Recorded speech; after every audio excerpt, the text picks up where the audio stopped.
Hey friends of the twins, and welcome back to the channel. Now you all have asked, and tonight we are delivering Roses, Big Lots, and there are a couple of other stores that you all have specifically asked that we walk through. And so tonight we are sharing Roses. Now Shonda and I have not frequented Roses a lot at all. I have only been in the store one time, and it was about 7 years ago. But I must tell you, I'm really impressed, especially with the prices of the paper goods, the paper towels and the toilet tissue. So I think Roses has a new customer in me. We hope that you will enjoy this walkthrough, and thank you so much for all of the love that you've shown to all of our walkthroughs. As always, you make the life that you live a life that you love, because life is short. Thank you so much for watching. And if there are any specific stores, any other specific stores, then please just let us know.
to stay. Said maybe if you asked me yesterday, I would handle this differently. Things are different, I'm a new me. That's not gonna happen. That's not gonna happen. That's not gonna happen. So even if you're asking, even if you're asking, 'cause I do what I do, and it's time for something new, yeah. Gotta know when to let go. Gotta know when to let go. Gotta know when to let go. Sometimes giving up can make you grow. Can make you grow. Can make you grow.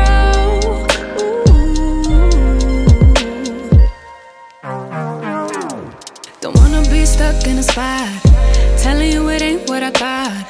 Don't wanna be stuck in a spot, 'cause I don't really like what I got, so I changed it bit by bit. It's not ungrateful, just being helpful for me and you. 'Cause we gotta go our own way, gotta go our own way, yeah. This was not a good stay, gotta go our own way.